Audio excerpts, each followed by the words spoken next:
ದರ್ಶನ್ ನಟನೆಯ ಡೆವಿಲ್ ಚಿತ್ರದ box office collection ಎಷ್ಟು? ಡೆವಿಲ್ ಚಿತ್ರದ ಬಿಡುಗಡೆಯ ಸಮಯದಲ್ಲಿ ದರ್ಶನ್ ಅವರು ಜೈಲಿನಲ್ಲಿ ಇದ್ದ ಕಾರಣ ಪತ್ನಿ ವಿಜಯಲಕ್ಷ್ಮಿ ಅವರೇ ಪ್ರಚಾರದ ಕೆಲಸವನ್ನು ಹೊತ್ತುಕೊಂಡಿದ್ದರು. ಅವರಿಗೆ ದರ್ಶನ್ ಅವರ ಅಭಿಮಾನಿಗಳು ಸಾಥ್ ನೀಡಿ ಪ್ರಚಾರದ ಕೆಲಸವನ್ನು ಯಶಸ್ವಿಯಾಗಿ ನಡೆಸಿದರು. ಡಿಸೆಂಬರ್ 11ರಂದು ಡೆವಿಲ್ ಚಿತ್ರ ಬಿಡುಗಡೆಯಾಗಿತ್ತು. ಬಿಡುಗಡೆಯಾದ ದಿನ ಭರ್ಜರಿ ಪ್ರದರ್ಶನವನ್ನು ನೀಡಿದ ಡೆವಿಲ್ ಚಿತ್ರ ನಂತರದ ದಿನಗಳಲ್ಲಿ ಮಿಶ್ರ ಅಭಿಪ್ರಾಯಗಳೊಂದಿಗೆ ಚಿತ್ರಮಂದಿರಗಳಲ್ಲಿ ಮಂಕಾಗಿತ್ತು. ಆದರೆ ವೀಕೆಂಡ್ಗಳಲ್ಲಿ ಚೇತರಿಸಿಕೊಳ್ಳುತ್ತಿರುವ ಡೆವಿಲ್ ಚಿತ್ರದ ಬಾಕ್ಸ್ ಆಫೀಸ್ ಒಟ್ಟು ಕಲೆಕ್ಷನ್ ಎಷ್ಟು ಎಂದು ಈ ವಿಡಿಯೋದಲ್ಲಿ ತಿಳಿದುಕೊಳ್ಳೋಣ ಬನ್ನಿ. ಬಿಡುಗಡೆಯಾದ ಮೊದಲ ದಿನ ಯಶಸ್ವಿ ಪ್ರದರ್ಶನವನ್ನು ಕಂಡ ಡೆವಿಲ್ ಚಿತ್ರ 10 ಕೋಟಿ ಕಲೆಕ್ಷನ್ ಮಾಡಿತ್ತು. ಆದರೆ ಅದರ ನಂತರ ದಿನಗಳಲ್ಲಿ ಮಂಕಾಗಿತ್ತು. ಯಾಕೆಂದರೆ ಪರಭಾಷೆಯ ಚಿತ್ರಗಳ ಅಬ್ಬರದಿಂದ ಡೆವಿಲ್ ಚಿತ್ರ ಮಂಕಾಗಿತ್ತು. ಅಖಂಡ 2 ಹಾಗೂ ಧುರಂಧರ್ ಚಿತ್ರಗಳ ಅಬ್ಬರದ ಪ್ರದರ್ಶನಗಳ ಮುಂದೆ ಡೆವಿಲ್ ಚಿತ್ರ ಮಕಾಡೆ ಮಲಗಿತ್ತು. ವೀಕೆಂಡ್ ದಿನಗಳಲ್ಲಿ ಡೆವಿಲ್ ಚಿತ್ರ ಕಲೆಕ್ಷನ್ನಲ್ಲಿ ಸ್ವಲ್ಪ ಚೇತರಿಕೆಯನ್ನು ಕಾಣುತ್ತದೆ.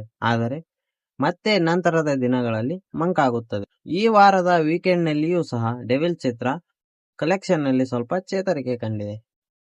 ಸ್ಯಾಕ್ನಿಕ್ ಕಂಪನಿಯ ವರದಿಯ ಪ್ರಕಾರ ಡಿಸೆಂಬರ್ 21ರಂದು 1.24 ಕೋಟಿ ರೂಪಾಯಿಗಳನ್ನು ಕಲೆಕ್ಷನ್ ಮಾಡಿದೆ.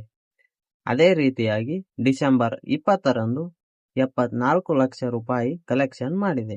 ಸ್ಯಾಕ್ನಿಕ್ ವರದಿಯ ಪ್ರಕಾರ ಇಲ್ಲಿಯವರೆಗೂ ಡೆವಿಲ್ ಚಿತ್ರ 27.1 ಕೋಟಿ ಕಲೆಕ್ಷನ್ ಮಾಡಿದೆ. ಆದರೆ ಡೆವಿಲ್ ಚಿತ್ರದ ಬಜೆಟ್ಗೂ ಹಾಗೂ ಅದರ ಗಳಿಕೆಗೆ ಯಾವುದೇ ಸಂಬಂಧವಿಲ್ಲ.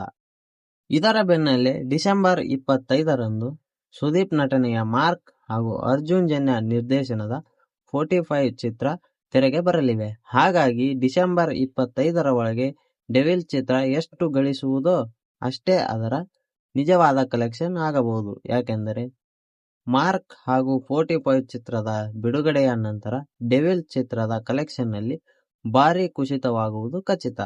ಕೆಲವು ವರದಿಗಳ ಪ್ರಕಾರ ಡೆವಿಲ್ ಚಿತ್ರದ ಬಜೆಟ್ 20 ಕೋಟಿ ಎಂದು ಹೇಳಲಾಗುತ್ತಿದೆ.